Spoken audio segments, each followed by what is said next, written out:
এই চা দিয়ে খাসির মাংস খাবে? সেই তো চা বানাতে গেলেই আবারও বেশি চা বানিয়ে ফেলেছি। কি করব বলো, আজকে তাহলে মাটনটা চা দিয়েই বানাই। নমস্কার সবাইকে, আশা করি ভালো আছো, সুস্থ আছো। জানি সকলেই মাটন বানাও। আজকে শেয়ার করছি খুব কম সময় ম্যারিনেট করার ঝামেলা ছাড়াই লিকার চা দিয়ে খাসির মাংসের পাতলা ঝোল। 1 কেজি মাটন ভালো করে ধুয়ে নিয়েছি, আর 1 কাপ লিকার চা বানিয়ে নিয়েছি। 4টে আলু বড় করে কেটে নিয়েছি, 3টে পেঁয়াজ কুচি করে নিয়েছি, আর হাফ ইঞ্চি পরিমাণ আদা আর 2টো গোটা রসুন বেটে নিয়েছি। 1টা টমেটো বেটে নিয়েছি। গ্যাসের ফ্লেম মিডিয়ামে রেখেছি। কড়াইতে সর্ষের তেল দিয়ে দিচ্ছি। আমি কিন্তু একবারেই তেল দিয়ে দিয়েছি, আর কিন্তু কোনো তেল ব্যবহার করব না। আর তেল গরম হলে তার মধ্যে আলুগুলো দিয়ে দেব। সব আলু একসাথেই ভাজবো। আর আলুর ভাজার সময় সামান্য হলুদ গুঁড়ো, অল্প লঙ্কার গুঁড়ো দিয়ে দিলাম, আর অবশ্যই একটু নুন দিতে হবে। এভাবে তেলের মধ্যে এই উপকরণগুলো দেওয়াতে আলুগুলোর খুব সুন্দর একটা কালার চলে আসবে। আর আলুটা যদি আগে থেকে ম্যারিনেট করে রাখতাম তাহলে তেলটারও এত সুন্দর কালার আসতো না। আর এই তেলটার সুন্দর কালার আসবে, তাই মাটনেরও কালারটা খুব ভালো আসবে। খুব বেশি ভাজতে হবে না, মোটামুটি 3-4 মিনিট ভাজলেই হবে। আলুতে যখন হালকা কালার চলে আসবে তখন আলুগুলো তুলে নেব। তাহলে মটন কারিটা বানানোর জন্য আলু ভাজার তেলের মধ্যেই কিছু গোটা গরম মশলা ফোড়ন দেব। এই যেমন ধরো একটু এলাচ, একটু লবঙ্গ, দারচিনি আর গোলমরিচ দিয়ে দিলাম। এই গোটা গরম মশলা থেকে যখন একটা সুন্দর ফ্লেভার আসবে তখন দিয়ে দেব পেঁয়াজ কুচি। আমি এখানে পেঁয়াজ কুচি করে দিয়েছি, আর তোমরা চাইলে পেঁয়াজটা পেস্ট করেও দিতে পারো। পেঁয়াজের কালারটা লালচে করে ভেজে নিতে হবে। 5-6 মিনিট গ্যাসের ফ্লেম হাইতে করে ভেজে নিতে হবে। আর পেঁয়াজটা একটু 5-6 মিনিট এরকম করে ভেজে নিয়ে এখন দিয়ে দিচ্ছি তেজপাতা। আর তেজপাতাটা দিয়ে আবারও পেঁয়াজ আর তেজপাতা ভেজে নিচ্ছি। এবার এই পেঁয়াজের কালারটা একটু চেঞ্জ হলে এখন দিয়ে দিচ্ছি 3 টেবিল চামচ আদা রসুন বাটা। আর তারপর গ্যাসের ফ্লেমটা লোতে করে 2-3 মিনিট আদা রসুন বাটাটা ভেজে নিতে হবে, আর যাতে এর কাঁচা গন্ধটা বেরিয়ে যায়। আর এই সময় গ্যাসের ফ্লেম লোতে রাখতে হবে। আর এই সময় গ্যাসের ফ্লেম লোতে না রাখলে কড়াইয়ের নিচে লেগে যেতে পারে।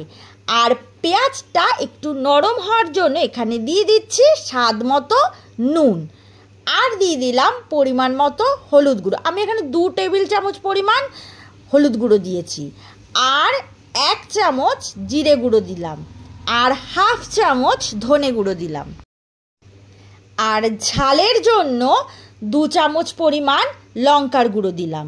তারপর গ্যাসের ফ্লেম স্লোতে করেই 2-3 মিনিট ভালো করে কষিয়ে নিতে হবে, যাতে এর মধ্যে থেকে তেলটা খুব তাড়াতাড়ি ছেড়ে দেয়।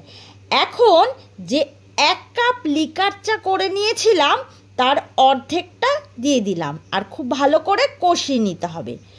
মশলা থেকে যখন তেল ছেড়ে দেবে তখন দিয়ে দেব টমেটো বাটা। আর সমস্ত মশলার স্বাদের ব্যালেন্সের জন্য 1 চা চামচ চিনি দিয়ে দিলাম। আর টমেটোর কাঁচা গন্ধ চলে না যাওয়া পর্যন্ত কষিয়ে নিতে হবে। আর যখন দেখা যাবে মশলা থেকে তেল ছেড়ে দিয়েছে, মানে মশলাটা খুব ভালো করে কষানো হয়ে গেছে, কড়াইটা তখন গ্যাসের থেকে সরিয়ে নিয়ে একটা প্রেসার কুকার দিয়ে বসিয়ে দিচ্ছি। আর গ্যাসের ফ্লেমটা প্রথমে স্লোতে রেখেছি।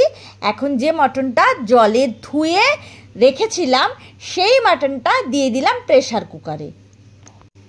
আর কড়াইতে যে মশলাটা কষিয়ে নিয়েছিলাম সেই মশলা কষানো দিয়ে দিলাম। আর তারপর মশলাটা খুব ভালোভাবে মাংসের সাথে মিশিয়ে নিতে হবে। পুরো মশলাটা একবারে মাংসের মধ্যে দিয়ে দিচ্ছি। আর তারপর দিয়ে দিলাম যে চায়ের লিকারের হাফ কাপ লিকার রেখেছিলাম সেটা দিয়ে দিলাম। আরও একবার ভালো করে সব কিছু মিশিয়ে নিচ্ছি। আর সব কিছু মিশিয়ে 7-8 মিনিট কষিয়ে নিতে হবে। আর যে কড়াইতে মশলা কষিয়েছিলাম সেই কড়াইতে জল দিয়ে সেই কড়াই ধোয়ার জলটা দিয়ে দিলাম। আর তারপরে এরকম আরও 2 গ্লাস জল দিলাম। মাটনের লেয়ার অনুযায়ী মানে যতটা লেয়ার ততটাই জল দিতে হবে, তার বেশি জল দিতে হবে না। এবার মাটনটা সিদ্ধ করার জন্য গ্যাসের ফ্লেম হাইতে দিয়ে প্রেসার কুকারের ঢাকনা বন্ধ করে দেব। এভাবে 2টো সিটি দিয়ে তারপরে গ্যাসের ফ্লেমটা বন্ধ করে দেব। আর প্রেসার কুকারটা ঠান্ডা করে তারপরে যেই আলুটা ভেজে রেখেছিলাম সেই আলু দিয়ে দিলাম। আর দিয়ে দিলাম 3টে রসুন আর কয়েকটা কাঁচা লঙ্কা আর হাফ চামচ গরম মশলা দিয়ে দিলাম। আর স্বাদ অনুযায়ী অল্প নুন দিয়ে দিলাম। তারপর প্রেসার কুকারের ঢাকনা আটকে আরও 4টে সিটি দিয়ে দিলাম। মোট 6টা সিটি দিয়েছি। মোটামুটি 30 মিনিটের মধ্যে এটা পারফেক্টলি রেডি হয়ে যাবে। 30 মিনিট পর গ্যাসের ফ্লেম বন্ধ করে প্রেসার কুকারের ঢাকনা খুলে নিচ্ছি।